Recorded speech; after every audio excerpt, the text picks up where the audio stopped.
Hi there. Today I'm going to show you some tips and tricks to help you play and win the game called Watermelon Chess.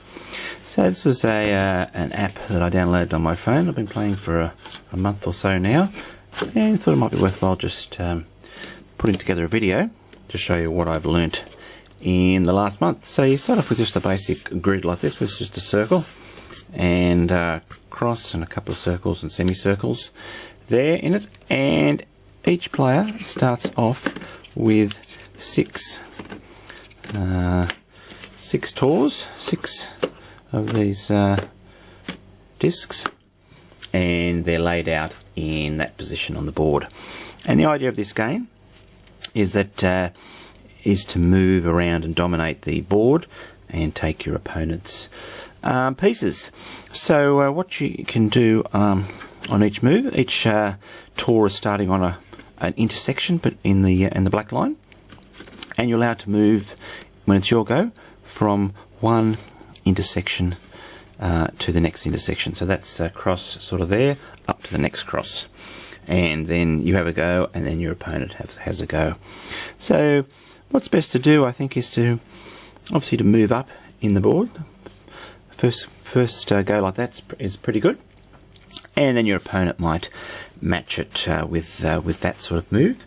But what you should do is always move another piece behind it, so you're not leaving your man out there by itself. And if you leave a man out there by itself, one of those little tours out there by itself, then the other your opponent can get behind it and then take your tour. And I'll show you how to take tours in a little while. But so the next go, you might move up there, say, as you go, and that might move to there, and then you follow up that piece there like that. And you can see there, you're sitting there at the moment.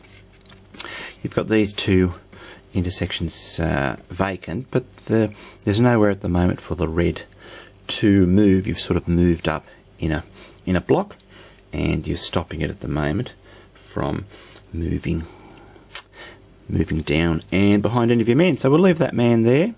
That man there can we might move him. We might leave him there go at the moment. Oh no, we'll move him up there like that, say, for as our go. And then, for instance, the next go that they might move to there, say. And then you might, the good move is to move to there, because you've got a piece there adjoining, and then it gives you a bit of an exit if they start trying to get behind your man. And then their next go, they might move to there, for instance. And then what I'll do is I'll move to there to start to block off the retreat for this red tour. And then they might move, say, for instance, down to there. And here we go. Here's our first go at taking one of our opponents. We're blue.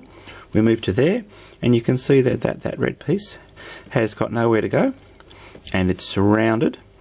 Any move that it could make is completely surrounded by the blue pieces, so you get to take that red one, and you've got 6 pieces, and then your opponent's now only got 5. So you just got to keep going on like that. That's often a good move over here on the right hand side to take your opponent.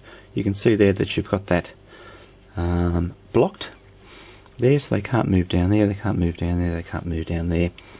And what I've found playing watermelon chess, it can get into a bit of a stalemate at some points. So say for instance you don't want to move anywhere up here, then they might move to there, but be prepared on your go just to move to there, and then your next go, move back again, move there, move back again, until they make some sort of other move that you feel is worthwhile.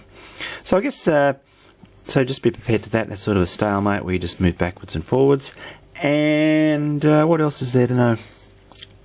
I guess the idea is to try and keep moving up there like that. Say for instance you might what you might do there, you might move to there like that perhaps, and they might come down here and try and block you off, but then you can move to there like that, and then you give that man an escape route back down there if it all gets a bit heavy with this, or a bit too aggressive for this game.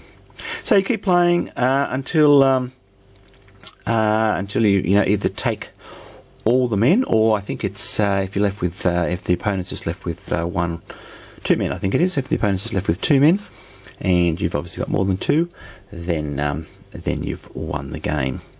So it's not a bad game. It's a lot of strategies in it, and I guess you've just got to be prepared to wait, be patient, and make your move when you can, and also sort of keep your men together and give them an escape route back down here if your opponent starts threatening you. But you can see there that all this section down here is protected, and a lot of that stuff, except for part there, the red could move down through there. But I guess I guess another thing you'd want to do is to try and move that man up there on your turn, obviously, and block up there and stop your red opponent from moving down and getting in behind you. Okay, that's sort of an overview of the game called Watermelon Chess. If you're interested in that, then you should download the app onto your phone or onto your tablet and have a crack at it. Okay, hope you've enjoyed this video. Thanks for watching. Bye for now.